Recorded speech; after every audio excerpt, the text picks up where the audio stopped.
Journal is brought to you by Treason. Don't just blend, become. Splitting Image Taxidermy. Thoughtful, thorough, thankful.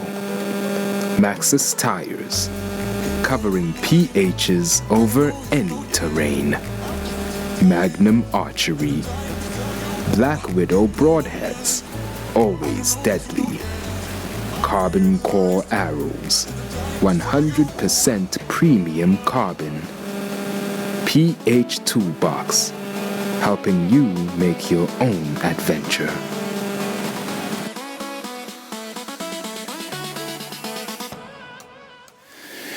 Okay, guys, well, that's officially it. The start of episode 4 on the journal. Thank you so much to everyone that has joined in. For those of you that don't know and are going to watch us from the YouTube or listen to it via any one of the social media platforms, I've decided to do a little bit of a live on my TikTok platform, as well as incorporating it into my podcast. So I'm really excited about this episode. There's a lot to discuss. I've based this episode on the Philly deer rut, so there's quite a cool bunch of topics that we'll get to discuss. The more I did this episode, the more I dived into the actual history of how things were kind of worked out back in the day, and it was really cool to relive so many great institutions and great people that have blessed this country with such wonderful wildlife, and of course the past and present hunters that have preserved and conserved it. So it's been a really, really awesome journey over the past couple of weeks. I'll dive into that a little bit now. But first, just once again, just thank you to everybody that has supported me. I'm feeling incredibly blessed over the past couple of weeks. The amount of support I've got has been outstanding, and I can't thank you guys enough, because it's kind of been a difficult period as far as what my actual future holds for me. But at the same breath, knowing I've got such wonderful people as a support system, and just guys following me, just sending me their messages and stuff, it really goes a long way, and I'm forever grateful for that. So once again, just thank you to everybody that has supported me. I really, really appreciate it. Well, guys, to dive into the episode 4, it's been a difficult one for me, and it's been one of those situations where I need to address it before it gets kind of out of hand, and I feel what better way to use my platform to just make my followers and everybody else around me aware of what actually went down, what happened. Those of you that don't know, I used to work for a safari company full-time, Huntershill Safaris.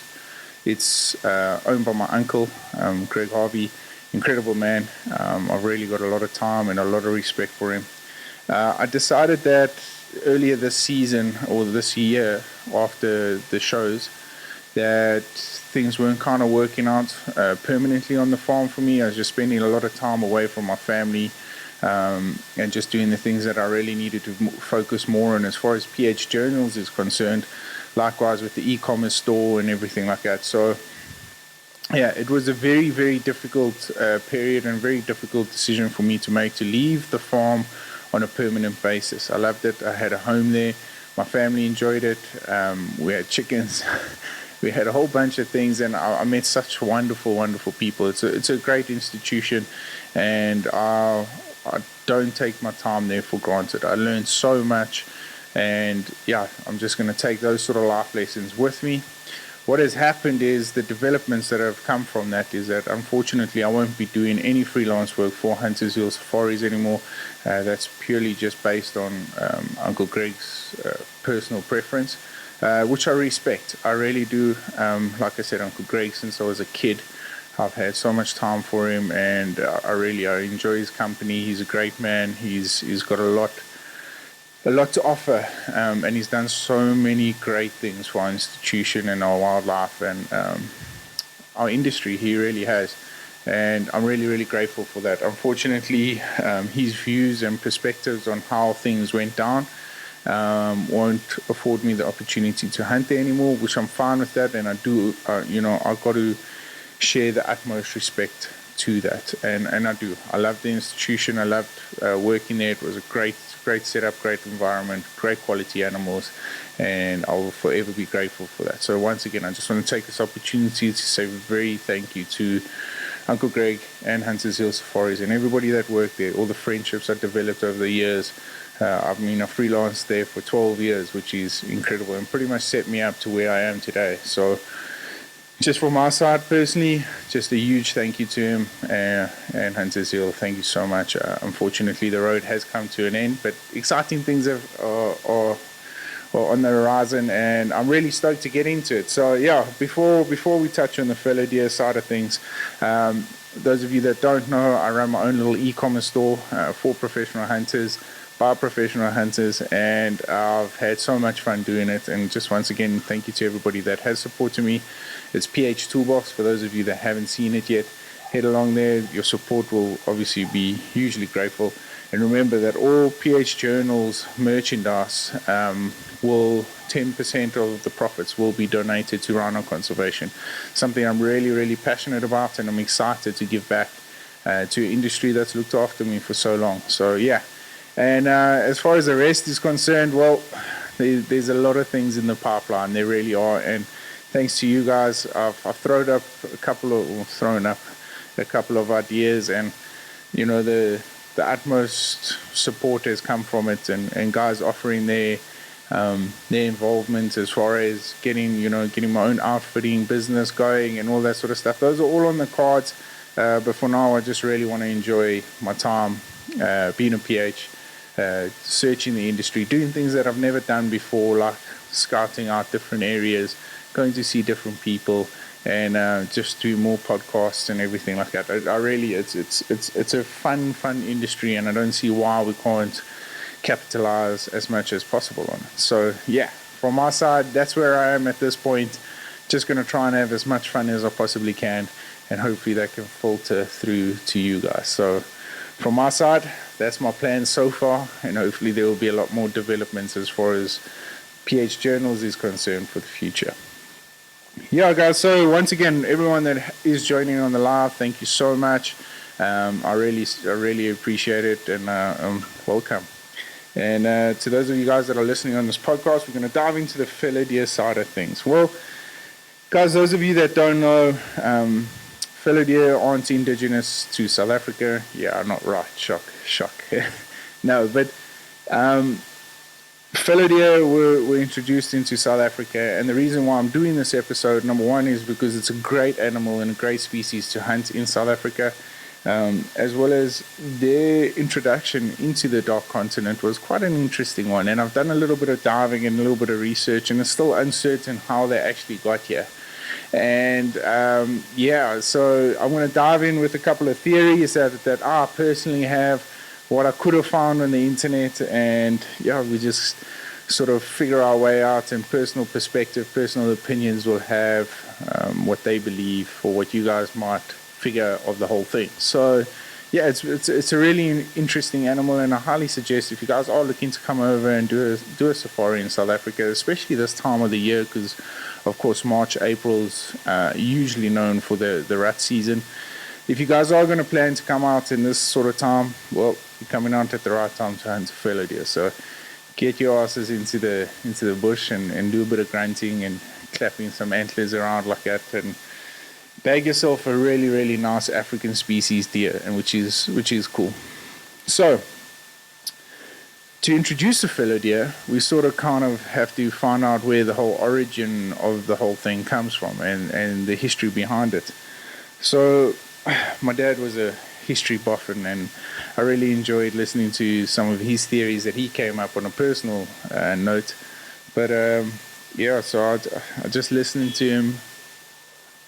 Oh no, I told you guys, sorry. For those of you that are listening on Spotify or any one of the platforms where my podcast is, I'm at home, so you're going to hear a lot of hooting, dogs barking, and a whole lot of things going around, so just bear with me while we get that out of the way. Cool. So the introduction, obviously, the fallow deer, the species we've got here, typically came from Europe. Most importantly, came from the UK. So the reason why, obviously we'll get into that a little bit later, but just some of the history behind the UK settlers, or the European settlers that we know today, other than the Dutch. They settled in the Cape in 1820. They later migrated, or not migrated, they were pushed to settle in Port Elizabeth. I think the new name now is Gqeberha. Where the reason why they came to South Africa and Africa alike is obviously due to the spice trade. The Dutch sort of controlled that industry and the passing by past Cape Town. But I'm going to try and pronounce this. The Napoleonic Wars created a lot of unemployment in UK. So there were a lot of people looking for work, looking to settle somewhere else where they can find work and service the government, service the Union Jack, which was quite an interesting fact. We dived into it a little bit. And the reason why they came here was just to pretty much share the country with the rest of, the Xhosas, the Zulus, the Dutch, and those sort of things as far as farming is concerned. So they wanted to apply their trade in farming. And later they found it was a really lucrative business as far as the wool was concerned. So that created a whole new aspect. I got this, the reference to this was off the SA History website. And then they were pushed from the shores inland towards the Winterberg, from Grahamstown into the Winterberg, Bedford, Queenstown, these areas, later into the Stormberg, where a couple of weeks ago or days ago I posted the pretty cool photos I took of the old forts that were planned out along the railway, where the British would use these forts to ambush the Dutch railway carts to hijack supplies and stuff like that for the war that went on, the Boer War. But that was a little bit later on. But obviously the English pushed into those sort of settlements, the Stormberg, Maltino, those sort of areas. That's pretty much where the history of the settlers sort of started. And the reason why the settlers are so important, because in theory one, I'll get into the two different theories now, it was believed that they had brought the fallow deer into these sort of sections of South Africa. And the reason was, so theory one, fallow deer only recorded, the last bit of history that I could find on them was that they sort of arrived in South Africa during the 1840s. So the settlers arrived in 1820. The earliest one I could find of fallow deer were the 1840s, 1860s. So there were fallow deer around those sort of times, which makes it interesting. So the theory one, I had a read on ROL history, and the settlers used them. So the settlers found when they came out, so there were 4,000 sent from the UK government the first time, and only 1,200 of them made it to South Africa. A lot of them died from shipborne diseases like scurvy, rickets, that sort of stuff. So they needed to understand that because of the boat travel, they needed to have large supplements of food that could supplement them against these sort of diseases, which was kind of interesting. And one of them they found was lack of iron, and obviously you get a lot of iron from venison. So the Europeans, the Queen specifically, and the royal family had a lot of fallow deer based on their concessions, their estates, because it was hunting in Europe in those days were looked at as being quite a larny, fancy thing, which was cool, and therefore fallow deer were extremely easy to manage, hanging out in the pine forests and that sort of stuff. They found that those deer were extremely easy to handle. It was kind of like a sheep. During the certain periods of time, it was easy to get them into kraals or runs, as they used to call them, where they could manage them easily, dip them or do whatever care they needed to do to them. So it was easy for them to transcend these animals onto the ships and utilize them for, like I said, for food. So they would keep them live on the ships, slaughter them fresh. Obviously, there were no fridges and that sort of fancy stuff in those days. And that's one of them. So once they got over to South Africa, they offloaded the animals, started farming the animals like sheep. And obviously sheep was huge. The settlers introduced it into South Africa, which was a massive thing. And obviously fallow deer having the same sort of body mass as sheep made it easy for them to negotiate themselves around the whole thing, which is cool. And so that's theory one, is it came over with ships and they utilized it as for iron to combat some of the diseases that were born on the ships. And then since then, obviously, the way South Africa is laid out, especially those of you that have hunted in the Eastern Cape, the Winterberg is in a beautiful area where they will thrive head over heels. It's pretty similar to the English Highlands, as what I can imagine. So they did really, really well there, and obviously the better they did, they migrated more. And that's why you found them in a lot of our areas over here, because there was a huge English settlement pushing up from Grahamstown through Queenstown into the Stormberg area. So that's the one theory. That's kind of my favorite one, to be honest with you, if I had to choose between the two of them. And the reason being is that it just made more sense. You'll see when I get to theory number two, the huge difference in the history of these two animals and the records we've got, is that theory one obviously supplied huge numbers of these deer into South Africa, whereas theory two, there were only a mention of a couple of them. So theory two, getting into it, just a quick brief history. Obviously, after all the settlers came in, in power that time in the UK was Queen Victoria,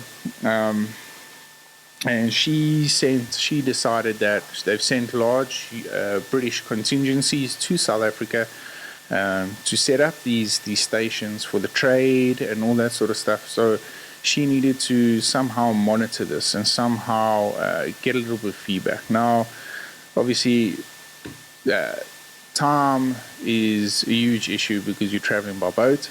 So she sent contingency, or she sent, she didn't send herself. She didn't, the royal family weren't sure what to suspect down in the Dark Continent because they haven't heard anything back. Again, reference to this was from IOL history. So what they did is they decided to send a royal party chosen by the Queen Victoria, and in the party was a 15-year-old son, Prince Alfred, which was quite cool.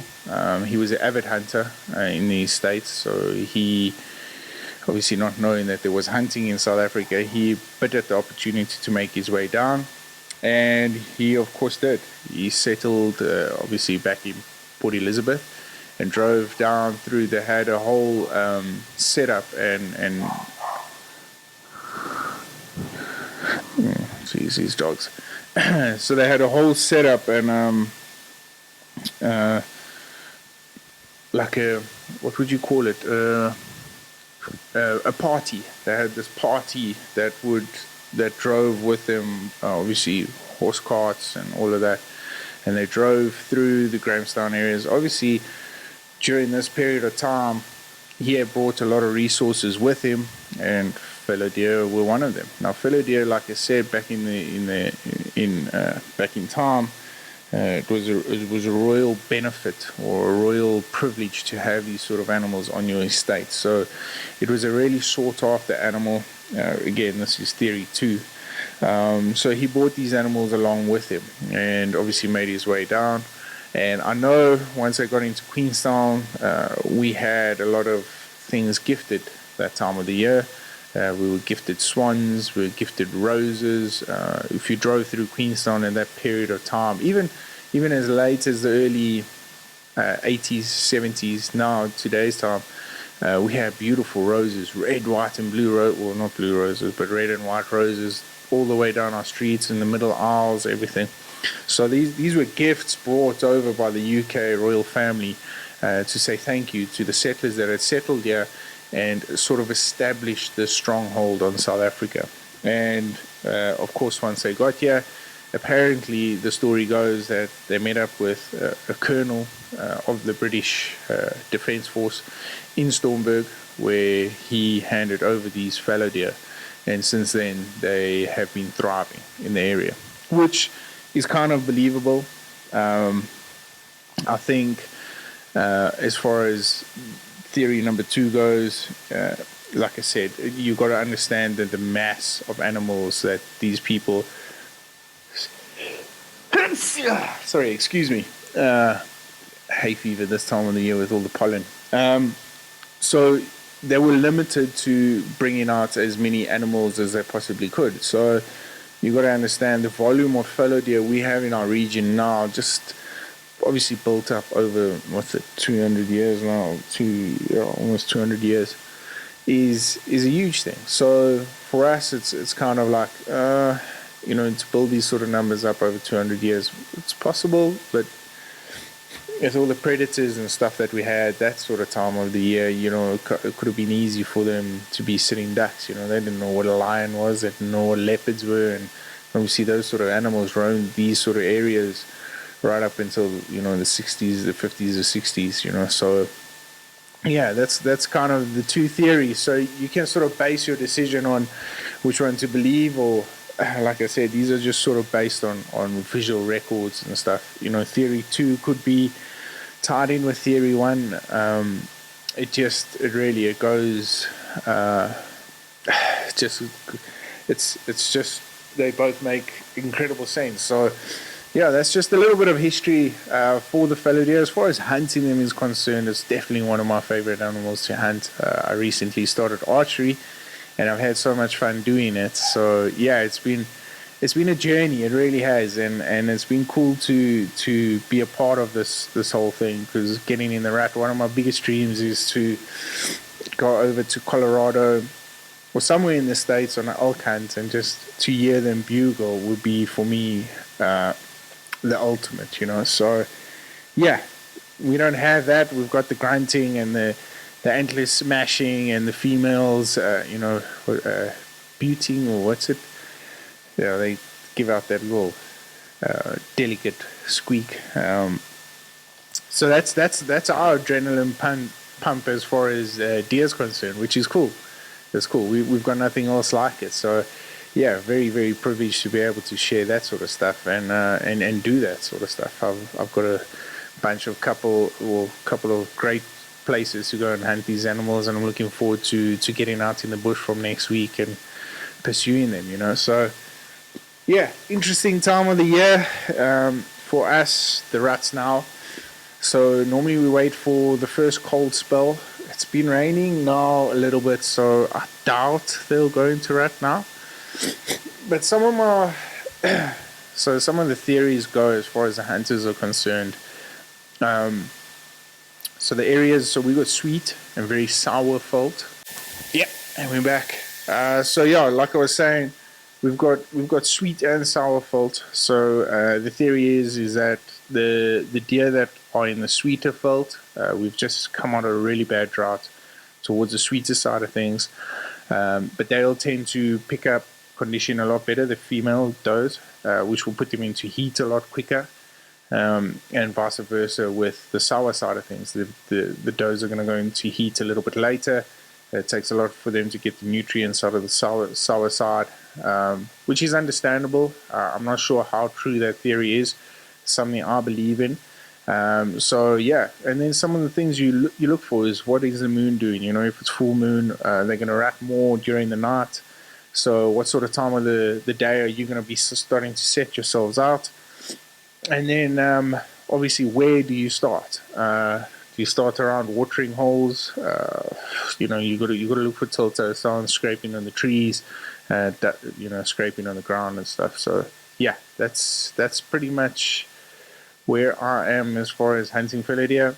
I love it. I just love getting out there, hearing them grunt and stuff. I bought a grunt from Cabela's last year. I don't know if it's quite the same. It's taken me a couple of YouTube videos to learn how to do it properly. But it's a lot of fun. It really is, and that's the one point of hunting fallow deer is that hunting deer alike. I guess it's to figure out that point of time in their breeding season and to try and capitalize on it. Try and outsmart them. It's all part of the hunt, and that's the exciting side of things. So yeah, it's been an incredible experience to try and see the pre-rut, how they do it, and scraping all the velvet off their horns and stuff. This happened a couple of weeks ago. So yeah, it's been a really, it's a special time of the year for South Africans, and yeah, I suspect in the next week or so they're going to go into full rut, especially with some of the cold weather that we predicted for the next couple of weeks. We've had a lot of rain, which I thought might start it off, but I think not. I think they're going to hang out until there's full moon first on Easter weekend, which I think might be the optimum time to be out in the bush. So a lot of us South Africans we've missed out on the opportunity thanks to lockdown. But yeah, it's a cool time of the year. So we're definitely going to utilize this opportunity to get out there more and try and do as much as we possibly can. Well, guys, yeah, I think that's pretty much everything I can touch on as far as fallow deer is concerned. I was hoping there was a little bit more interaction on the live, where people could ask me a little bit more questions about it. But yeah, it's an exciting time, and I just encourage a lot of you guys who are planning your safari. Definitely, you'll always keep coming back to South Africa, so definitely keep this time of the year open, 1 year out of it, and make the most of it. Find the right spots. Eastern Cape's by far the best. The more north you go, the more you're going to go into the breeding stock, which is not as authentic as what it is down here. Yeah, we do a lot of wood hunting, so in the forests, in the pine forests, doing a lot of calling and just listening, spotting, glassing, that sort of stuff. So yeah, that's where most of our skills and stuff get put to the test. Up north, the Bloemfontein, Joburg, Pretoria areas, there you're gonna shoot the breeding stock of South Africa, which is there's a market for it, and there's a place in the industry for it, but unfortunately for me, that wants the true reflection, the true spirit of the whole thing. Hunting in the Eastern Cape is by far the best situation. So yeah, once again, just a huge shout out to everybody that's backed me, giving me a lot of advice, all the likes, all the comments, just everything. It's been so great to interact with you guys. I feel extremely privileged, and yeah, and extremely grateful for this wonderful opportunity that I get to share my life and my passion with the rest of the world. So yeah, if you guys haven't, I would love for you guys to, if you're watching this obviously on YouTube, hit the subscribe button, turn on the notifications. If you enjoyed this episode, drop a thumbs up. And yeah, we've got our episode out on the water buffalo with Alan Denner. We're working hard on the next couple of episodes. I'm hoping to get one out this week where I can share that on YouTube for you guys. And yeah, just excited about the next couple of weeks, the journey that's going to take me on. So yeah, can't wait to share it with you guys. Well, until then, if you are, happy hunting. Until then, we'll catch up with you guys. Stay safe, stay blessed, stay humble. We'll see you guys soon. Cheers.